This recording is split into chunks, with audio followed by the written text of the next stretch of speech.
Nesse vídeo nós iremos debater quem está certo, o Philip Fisher com essa teoria do Quality Investing ou Growth Investing, o Ben Graham com o Value Investing e ao final a gente vai fazer ali um backtest investindo na prática e aí eu vou trazer para vocês duas novas ações que eu coloquei em carteira justamente para fazer esse comparativo. Então vamos ao vídeo. Salve, salve investidores! Como é que vocês estão? Sempre lembrando que antes de continuar você clica no botãozinho vermelho de inscrever-se para ajudar esse canal, tá bom? E olha, nesse vídeo aqui nós iremos debater então quem está certo, o Benjamin Graham ou o Philip Fisher, e aí vamos trazer ali os principais ensinamentos de cada um, como eles escolhem as ações e também vamos fazer o nosso próprio teste na prática para não ficar com esse negocinho de mera planilha ou mero debate meramente teórico. E também comentar aqui, afinal, o Barsi segue quais das duas vertentes de investimento? O Value Investing ou o Quality Investing? Primeiramente, o que é o Value Investing afinal? Eu já comentei bastante a respeito dele aqui com vocês no canal, então vamos fazer uma breve pincelada aqui. As premissas básicas do Value Investing são as seguintes: o preço importa, jamais comprar um ativo caro. Outro ponto, só comprar ações abaixo do seu valor intrínseco. O que é o valor intrínseco? É o quanto realmente um ativo vale. Preço que você paga,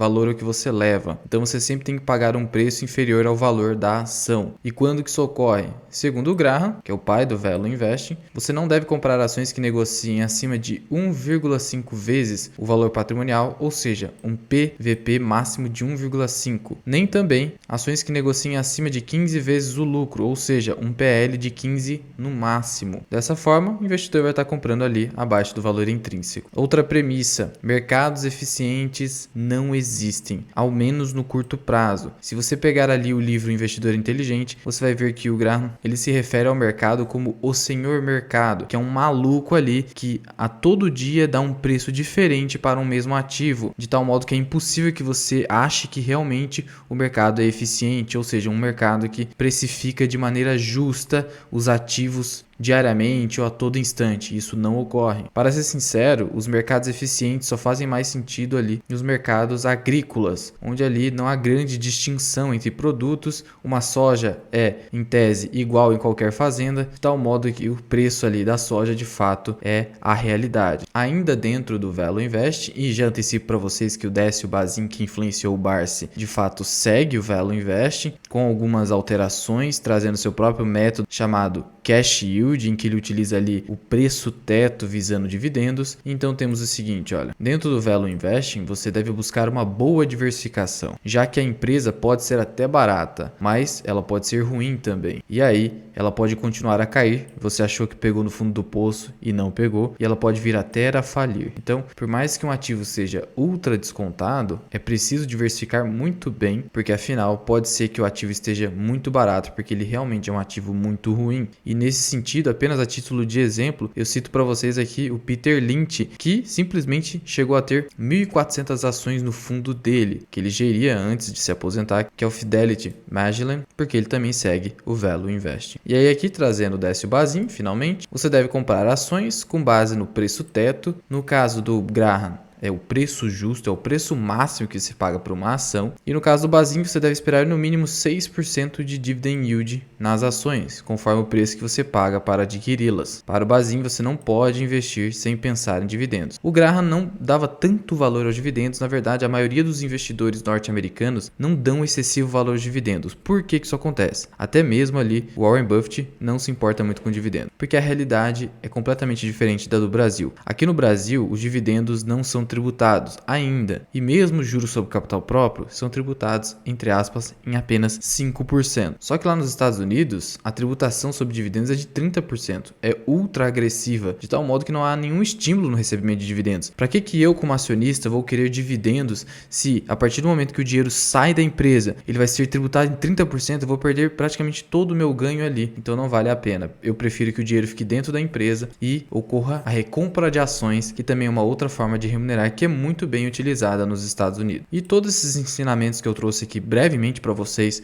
você pode tirar aqui dessas obras: O Investidor Inteligente, do Benjamin Graham, que foi escrito em 1949, a primeira versão, e o Faça Fortuna com Ações, do Décio Bazin, de 1992. Esses livros eu deixo o link aqui na descrição do meu vídeo, então dá uma conferida aqui embaixo. E só para finalizar a parte do Value Investing, diversos investidores utilizam esse critério. Como exemplo, vou trazer aqui o Howard Marks, o Joe Glimbat e vários outros gestores. Mas temos ali o opositor do Value Investing, que é o pai dele, que é o Philip Fisher, que inclusive influenciou com muita força o Warren Buffett. Por mais que o Warren Buffett diga que é 85% Graham e 15% Fisher, essa afirmação foi de 1969, quando ainda o Warren Buffett não tinha sido tão influenciado ainda pelo Fisher. Só que hoje, com certeza, se você fizer essa mesma pergunta para o Buffett, esse percentual vai estar no mínimo ali 50-50, se duvidar até mais para o Fisher, considerando as últimas aquisições que o Buffett fez, principalmente a Apple, que nunca foi ali uma empresa super barata que entrasse nos critérios do Graham. Mesmo assim, é a maior posição do Buffett atualmente. Então vamos lá trazer aqui algumas ideias do Quality Investing ou Growth Investing, ou seja, investimento em ações de crescimento ou de qualidade. E também é visto ali como buy and hold clássico. Você compra o ativo e esquece na sua carteira, entre aspas, claro que você precisa ali acompanhar, mas você não deve se importar muito com o preço. Essa é a ideia do Philip Fisher. Segundo diz o próprio Buffett, abre aspas, eu sou um leitor ávido por tudo que Philip tem a dizer e recomendo a obra dele a você. E como eu disse para vocês, o Fisher discordava do Graham, e vale ressaltar que a obra do Fisher é da década de 50, enquanto a obra do Graham é da década de 40, de tal modo ali que o Fisher veio justamente para refutar o Graham. Para o Fisher, você não deve comprar ações marginais. Essa é a terminologia que o Fisher usa ali para se referir a essas ações que estão com problemas, por isso elas estão muito descontadas. Ou seja, empresas com lucros marginais, que são empresas em recuperação, por exemplo, no país em recuperação judicial, ou que estão dando prejuízo mesmo não estando em recuperação judicial. Então, por exemplo, o Fisher nunca compraria a Oi, recuperação judicial, ou IRB, que está ali dando prejuízo. Isso ocorre porque, na visão do Fisher, essas empresas, a tendência delas é que elas acabem quebrando ou não deem uma boa rentabilidade no longo prazo. Essa é a visão do Fisher. Nas palavras dele, abre aspas, nosso investidor compra ações por serem destacadas, não por serem baratas. Então, ele não dá muito valor ao preço, o que importa para ele é comprar bons negócios e aguardar o retorno no longo prazo. Mas é claro que isso não quer dizer que você vai comprar uma boa ação a qualquer preço. Você deve aguardar eventualmente uma oportunidade. Por exemplo, você não vai comprar uma ação boa como a Coca-Cola no seu pico mais alto. Você também tem que verificar alguns indicadores de análise fundamentalista, como por exemplo o PL, a relação EV/EBITDA, e verificar ali se esse não é o ponto mais alto de Coca-Cola, por exemplo. Se você quer se posicionar nela, aguardar uma oportunidade, porque as ações, cedo ou tarde, corrigem o seu preço de acordo com o que elas estão dando ali de resultado. A cotação acompanha o lucro das empresas, não no curto prazo, porque o senhor mercado é maluco, mas ali no médio e longo prazo. E você precisa ser paciente para conseguir essas oportunidades. Outro ponto que o Fisher defendia é que a diversificação não é algo que o investidor deve buscar, ao contrário do Value Investing. Para ele, isso acabou até influenciando ali o Buffett na sua estratégia de investimento com foco, até por isso que ele tem mais de 40% da carteira ali dele em Apple. Então, para o investidor, ao encontrar uma grande oportunidade de investimento, e aqui eu não estou dizendo uma grande barganha, mas uma empresa rara, o investidor deve comprar sem medo essa ação, colocando grande parte dos seus recursos em apenas um ativo ou pouquíssimos ativos encontrados. Uma vez que excelentes ações são raras, como eu disse para vocês, já que há muitas ações e muitas empresas no mercado, principalmente no mercado estadunidense, onde tem muitas e muitas ações em bolsa, e por isso o investidor não pode deixar de comprá-las. Ora, se a oportunidade é raríssima, eu tenho que colocar uma grande parte dos meus recursos dessa empresa, se não a totalidade do capital disponível para isso. Isso é bem polêmico, mas é o que ele defendia. E ele é considerado um dos maiores investidores da história. Outro ponto polêmico aqui que o Fisher defendia, mas isso, como eu disse, tem muito a ver com o contexto do mercado norte-americano. Você não deve dar tanta importância para os dividendos, pois é preferível que o lucro de uma boa empresa, leia-se uma boa empresa, bem administrada, seja usado não para pagar os acionistas, mas para investir em pesquisa e desenvolvimento, que é um ponto aqui central da teoria do Fisher. Você deve buscar empresas que tenham como foco a pesquisa e o desenvolvimento, ou até mesmo ali recompra de ações. Nas palavras do próprio Fisher, abre aspas, o mais importante, todavia, é que as ações não sejam adquiridas em empresas cuja distribuição de dividendos seja tão enfatizada a ponto de restringir um crescimento compreensível. Ora, a teoria do Fisher é baseada em crescimento. Se os dividendos estão atrapalhando o crescimento da empresa, isso está errado, na visão dele. Lembrando ali que a tributação participação de 30% nos Estados Unidos, por isso que faz todo sentido ele pensar assim, não só ele, até mesmo os adeptos do Value Investing. Então vamos lá aqui trazer os critérios que o Fisher adotava no Quality Investing para escolher as suas ações. Ele fazia basicamente 15 perguntas para selecionar se uma empresa é boa ou ruim, se vale ou não o seu investimento. Ele utilizava do chamado método Scuttlebutt, ou seja, que significa boato ou rumor, Scuttlebutt. E o que significa na prática? O investidor ele deve fazer ali uma investigação da ação da empresa, obtendo informações in loco, no local, ou seja, conversando com fornecedores, clientes, concorrentes e funcionários da empresa. Buffett, por exemplo, usou esse método para adquirir ações da Apple. E aí você já percebe a dificuldade da aplicação desse método, que envolve um comportamento muito ativo do investidor e que muitas vezes é de difícil execução para o investidor que não tem tempo para se dedicar profissionalmente a isso. Isso aqui acaba sendo mais uma forma adotada por grandes gestores. Só que ele defende que qualquer investidor deveria fazer isso. E até por isso que ele não defende diversificação. E como você poderia diversificar se você tivesse que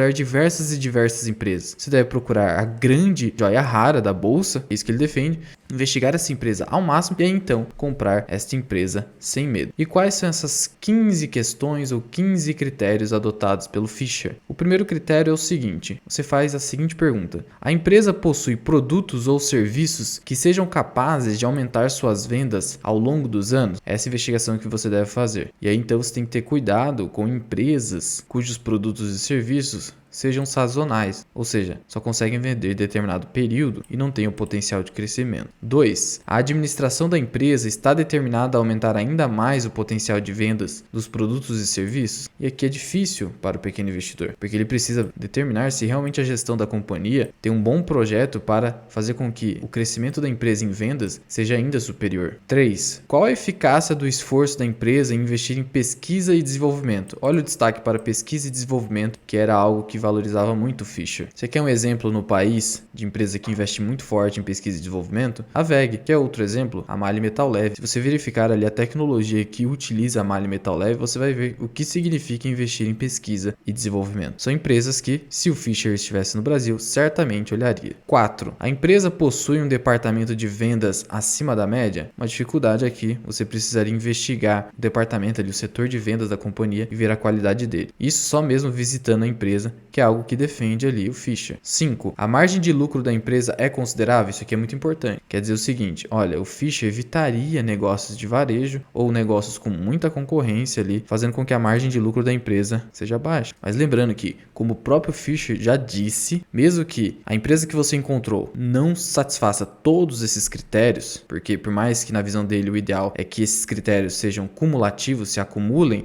ao selecionar uma empresa, caso um ou outro não esteja ali dentro daquela empresa, mas a maioria seja satisfatório, então você tem que tomar a decisão de comprar aquela empresa. Porque, claro, fazer com que esses 15 fatores sejam cumpridos é praticamente impossível, né? Isso aqui é como se fosse um ideal, um plano que o investidor deve buscar. Então, por exemplo, aqui, ó, margens de lucro inferiores a 5%, o risco é muito grande, tá? Então, você buscar ali margem líquida de no mínimo 5%. Mais outro critério, sexto, o que a empresa faz para melhorar ainda mais as suas margens de lucro? Então, a companhia não tem que estar ali simplesmente satisfeita com a margem atual. Ela tem que estar buscando aumentar essa margem e você deve verificar o que a companhia está fazendo para aumentar isso. Por exemplo, reduzindo custos para aumentar a eficiência, concentrando as suas operações no que ela faz de melhor para ter um maior ganho, etc. Você tem que ver ali o que a empresa tem de projetos para aumentar suas margens de lucro. Geralmente, companhias que tentam fazer muita coisa ao mesmo tempo não conseguem aumentar suas margens de lucro. E até por isso, eu vou te dar o exemplo da Copel. Por que a Copel vendeu ali a Telecom, a parte de telecomunicações de internet dela? Porque aquilo ali não estava tendo um bom retorno, só diminuir a margem de lucro da Copel, que teve que focar no que ela realmente é boa, que é justamente gerar, distribuir e até transmitir energia elétrica. Outro critério, sétimo,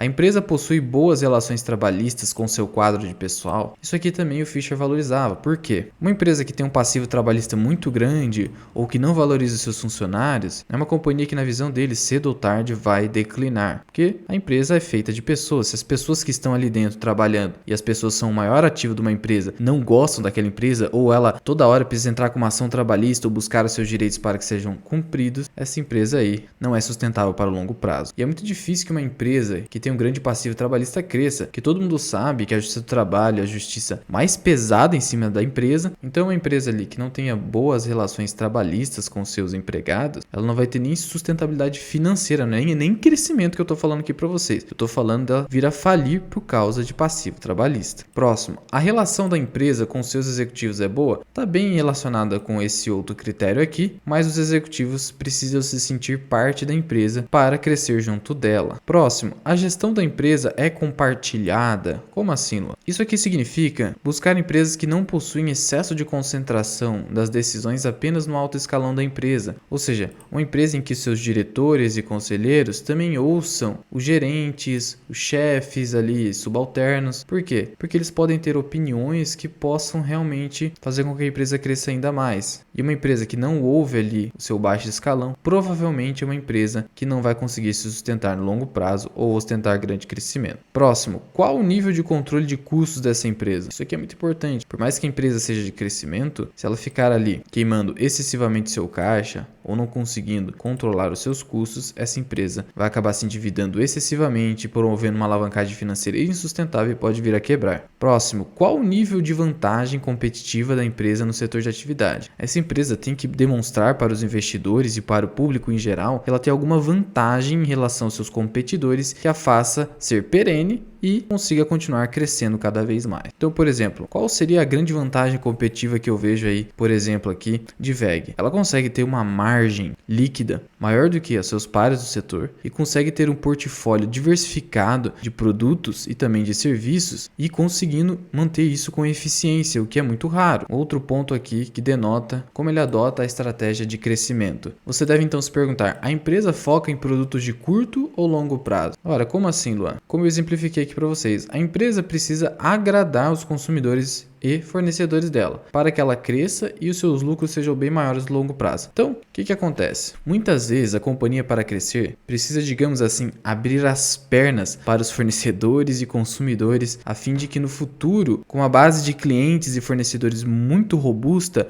o lucro seja bem superior. Não focar no lucro de curto prazo, mas os lucros de longo prazo. Então, por exemplo, o Nubank é uma empresa de forte crescimento. Está crescendo base de cliente. Quando abriu seu IPO, chegou a valer mais do que o Itaú, uma excessiva euforia ali. Claro que o mercado acabou corrigindo, mas é uma companhia de crescimento que hoje não lucra, mas a expectativa do mercado é que ela está crescendo tanto, essa instituição financeira, não com foco em lucros do curto prazo, mas lucros do longo prazo, de tal modo que lá no futuro ela tenha uma forte lucratividade, porque se tornou muito grande. Mas por outro lado, do Nubank tem ali um problema, né? Como ela vai de fato lucrar após ter uma grande base de clientes? Afinal, ela está acostumando muito mal seus clientes, abriu as pernas demais com taxa zero para tudo. E aí, como vai vir a lucratividade forte lá no futuro? Essa é uma questão. Próximo, o crescimento da empresa é sustentável ou exigirá custos elevados ao longo do tempo, reduzindo o lucro por ação dos acionistas? Ora, aqui é muito simples, né? A companhia está crescendo e é óbvio que ela não vai ter lucro, mas será que o endividamento dela é sustentável para o longo prazo? É isso que você deve se perguntar como investidor. Um outro critério aqui é o penúltimo. A empresa é transparente e verdadeira com seus investidores? O que o Fischer quer dizer com isso? Ora, quando a empresa está indo muito bem, a empresa traz vários detalhes, vários relatórios, tem um bom relacionamento com seus investidores, mas por outro lado, essa empresa, quando a empresa está indo mal, ela fica quieta, ela não se manifesta. Isso aí tá errado. Para ele, esse tipo de empresa você deve evitar, porque a companhia não é parceira ali do investidor. E por último, você deve se perguntar, a diretoria da empresa é de integridade inquestionável? E eu trouxe aqui para vocês, se ela quer se enriquecer às custas do investidor, no próprio livro ali, Ações Comuns, Lucros Extraordinários do Fischer, ele traz justamente isso. Empresas que a sua diretoria quer ter remunerações ali excessivas. E nós tivemos aqui um exemplo recente do Nubank com remunerações ali bem questionáveis, e isso acaba colocando em dúvida se a empresa realmente tem uma diretoria com integridade inquestionável. Não só isso, né? Trazemos aqui também o exemplo de IRB, onde a sua diretoria fraudou balanços, o que é muito pior. Só que é muito difícil, né? Como pequeno investidor, você saber a integridade da diretoria. Você teria que fazer uma investigação pormenorizada, inclusive buscando o histórico desses executivos, o que é muito complicado. Vocês já viram aqui como é difícil investigar todos esses critérios que foram ali exemplificados no Ações Comuns, Lucros Extraordinários do Fischer, de 1958, e é por isso que eu não adoto majoritariamente essa estratégia. Primeiro porque não há tempo hábil para fazer toda essa investigação. Segundo porque ela acaba funcionando muito melhor com pessoas extraordinárias. Por mais que o Fisher fale ações comuns com lucros extraordinários, a estratégia dele só funciona com pessoas extraordinárias, como Warren Buffett, por exemplo, e o próprio Fisher. Porque pessoas medianas vão pensar ali que estão, fazendo o grande investimento do século, a grande tacada, que é justamente o que busca o Growth Invest. E muitas vezes esse investidor pode estar completamente equivocado. Muitas vezes por diversos vieses, por ideologias também, ou realmente por não terem a capacidade de seleção de ações desses incríveis investidores. Por isso prefiro ficar no arroz com feijão, que é justamente o Value Investing, na minha opinião. Mas temos aquela briguinha, né? O Value Investing funciona, é só ele que funciona, ou também funciona ali Quality Invest ou Growth Invest. Para não ficar apenas nesse negócio de teoria, é que eu trouxe aqui para vocês a nova aquisição na carteira, que eu estou usando a carteira aqui da Sofia, Magalu e VEG. Carteira super concentrada, menos de 10 mil reais aqui, 80% VEG, porque ela atende em sua grande maioria todos os critérios que eu trouxe ali para você do Fisher e um pouquinho de Magalu. E por que eu fiz isso? Para acompanhar aqui com vocês no canal a evolução dessa carteira ao longo dos anos. Eu espero que vocês estejam comigo aqui por vários anos, para não ficar apenas naquele negocinho, qual que é melhor, qual que é melhor. Vamos fazer o teste na prática. E aí esse backtest vai ficar registrado aqui no canal. E por que eu selecionei em grande parte a VEG? Olha só, a VEG em 2021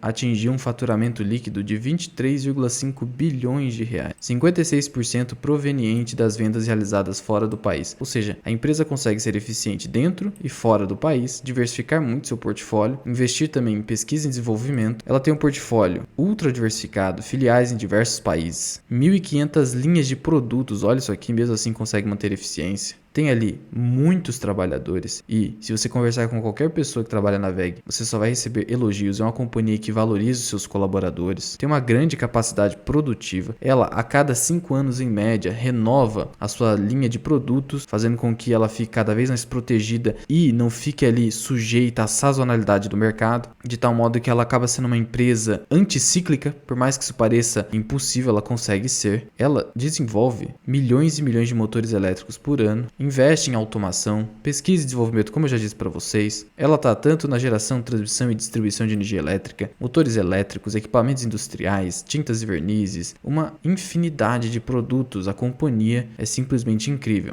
Óbvio que eu não estou fazendo nenhuma recomendação, mas... E qual que é o problema de VEG? O seu preço, né? E olha só que interessante. O atual diretor-presidente executivo da companhia é o Harry Smeltzer Jr. Esse senhor já foi até gerente de vendas na VEG. Isso só demonstra o quanto você consegue evoluir dentro da VEG. O cara saiu simplesmente ali de cargos bem subalternos, começando do zero, e acabou se tornando diretor-presidente executivo. A margem líquida da VEG é bem acima de seus pares, com um portfólio tão diversificado, era para ser inferior a 10%, e ela consegue manter a sua margem acima de 10%. Prejuízo não existe em VEG, tá? Só lucratividade e lucratividade crescente. Olha só, é uma companhia de puro crescimento. Em tese, seria uma ação comum com lucros extraordinários, né? Por isso que eu digo que essa é a ação que mais se enquadra nos critérios do Fisher. O problema dela é o preço, então ela negocia um PVP alto, um PL alto, uma relação EV/EBITDA alta. Acontece que, no momento que nós estamos entrando hoje na bolsa, negociando a 6 vezes lucro, VEG acumulando muita queda, negociando abaixo do seu PL médio, abaixo de 30 vezes lucro. Raramente esse PL esteve tão baixo aqui em VEG, tá? Na sua história, raramente isso aconteceu. Ela tá aí, acumulando uma super desvalorização, já chegou a R$40 ali, hoje negociando na casa dos 25, 26. Você não vai conseguir encontrar a VEG negociando a 10 vezes lucro. Isso aqui é praticamente impossível. Não vou dizer que é impossível, porque no mercado tudo pode acontecer, mas é praticamente impossível porque é uma empresa muito boa. Então o mercado nunca vai deixar isso acontecer. Crescimento de lucros e receitas extremamente robusto. Então eu entendo que podemos fazer nosso backtest atualmente, é o momento mais propício. E terão poucos aportes aqui nessa carteira, tá? Porque eu quero ver a rentabilidade dela sem aportes, pegando num dos melhores momentos de preço aí de VEG e também de Magalu. E por que eu também comprei Magalu um pouquinho? É uma companhia que é a líder de varejo eletrônico no país, é uma empresa hoje de tecnologia. A vantagem competitiva dela é justamente a transformação digital do varejo brasileiro, que ela conseguiu fazê-lo bem antes que Via Varejo. Ela não está apenas no varejo brasileiro ali comum de eletrodoméstico. Lembrando que a companhia tem ali a gestão Trajano, que é uma incrível gestão, excelente gestão aqui, o que é muito valorizado pelo Fisher, e fez inclusive o senhor Luiz Alves Paz de Barros investir na companhia, lá no fundo do poço, que ele foi acompanhando junto com o Breda a transformação da companhia e viu quanto a gestão era boa. E olha só, como a empresa investe em crescimento, expandindo para muito além ali do mero varejo eletrônico. Comprou a Kabum, e-commerce de tecnologia e games. O mercado de tecnologia e games aqui, principalmente games no mundo, já é superior ao de cinema, por exemplo. Então, é óbvio que a gestão da Magalu não poderia deixar deixar o mercado de games de fora. Em 2021 a companhia comprou tudo que pôde, por isso que seu lucro caiu muito também. Comprou aqui, ó, a Steel The Luck, que é uma das maiores plataformas de conteúdo digital de moda, beleza e decoração do país. Comprou aqui a Tonolucro, empresa de delivery no país. Comprou a Smart Ring, que é uma plataforma ali, um sistema que recomenda compra para e-commerce no país com os melhores preços possíveis. Comprou a Jovem Nerd, que é a maior plataforma multimídia voltada para o público nerd e geek no país, pensando ali na questão dos jogos eletrônicos também. Comprou aqui, ó, a Bit55, uma plataforma de tecnologia para processamento de cartões de crédito e débito na nuvem, tecnologia pura. Comprou a Juni, que é a startup especializada na otimização da taxa de conversão de vendas para e-commerce. Comprou a Sold, plataforma de logística para fazer com que as entregas da Magalu sejam ultra rápidas e realmente elas o estão atualmente. Além de tudo, a companhia aprova programas de recompra de ações, que é algo valorizado pelo Fisher também. E hoje a Magalu, por mais que os seus indicadores estejam bem ruins atualmente, o nível de preços dela abaixo dos R$4 parece ser uma oportunidade. O senhor Luiz Alves já disse que abaixo dos R$4 a Magalu é um ótimo negócio. Essa região de preços também é muito rara. Por isso que eu estou dizendo, para comprar companhias de crescimento, quem foca nisso, no Growth Invest, o melhor momento é atual. E não só para essas companhias, para o Value Investing também. Companhia acumulando 82% de desvalorização. Mas como eu disse, a Magalu é uma companhia de muito mais alto risco, por isso vai ficar apenas uma pequena parcela na carteira aqui. Carteira concentrada, estilo Philip Fisher, né? E VEG aqui, que é a grande joia rara, num bom preço atual. Bom preço, de novo, relativamente aos padrões históricos de VEG. Não que ela seja uma empresa barata, ela não é. E de novo, eu não estou abandonando a minha estratégia de investimentos do Value Invest e majoritariamente barciana. Só estou fazendo um backtest aqui com vocês. E afinal, Luan, me diz uma coisa, e o Barsi? Ele segue qual escola de investimentos? O Barsi, ele mescla os dois. Só que majoritariamente ele utiliza o Value Invest, porque ele foi influenciado pelo Bazin e o Bazin segue o Value Invest. E por que eu digo majoritariamente? Porque uma parte ali da estratégia do Barsi é Fisher. Como assim, Luan? Você tá louco? Quando o Barsi diz assim, compre bons ativos, o que ele quer dizer? Ativos de qualidade. Então você tem que comprar bons ativos e baratos. Quase uma tarefa herculeia, vamos ser sinceros. Porque afinal, ou você compra ativos ruins e estão muito baratos, ou você compra bons ativos e eles já estão bem precificados. Buscar aí os dois juntos é uma tarefa muito difícil que a gente tenta fazer como investidor. Então, essa ideia de bons ativos ali é do Philip Fisher e também do Warren Buffett. E outra ideia, o Barsi, ele entende que você não deve diversificar demais, que você deve concentrar a sua carteira. E essa ideia de concentração da carteira é Fisher e Buffett. Então veja que nem mesmo o Barsi adota posições isoladas ali. Ele também mescla as duas estratégias. E mesmo na carteira do Barsi, ele tem a carteira de oportunidade e a carteira ali previdenciária. A carteira de oportunidade seriam as ações de lucros marginais, por exemplo, né? Essa ideia do Graham. Por outro lado, você tem ali a carteira previdenciária, que é uma carteira de ativos mais robustos, bons ativos, seria um pouco mais de Fisher desse lado. E até mesmo ele diz que especula um pouco com ações, tem um vídeo dele dizendo isso, mas que ele recomenda que o pequeno investidor primeiro monte a sua carteira previdenciária, deixe ela bem robusta e com os dividendos dessa carteira já bem robusta, aí sim você pensa em especular por outro lado com ativos de maior risco que possam alavancar o seu patrimônio no longo prazo. Mas já vai deixando aqui nos comentários quais dessas duas estratégias você prefere utilizar. E não deixe de se inscrever no canal e ativar o sininho para acompanhar a evolução dessa carteira e desse nosso backtest. E se você quer que eu apareça mais nos vídeos também, deixa aqui nos comentários. E por fim, se esse vídeo te agregou de alguma forma, te trouxe alguma informação nova, por favor, clique embaixo no botão de gostei para que ele seja recomendado para mais pessoas. Muito obrigado por ter ficado comigo até aqui. Eu sou o Luan, esse que é o canal Mirai Investing. Até o próximo vídeo. Fui!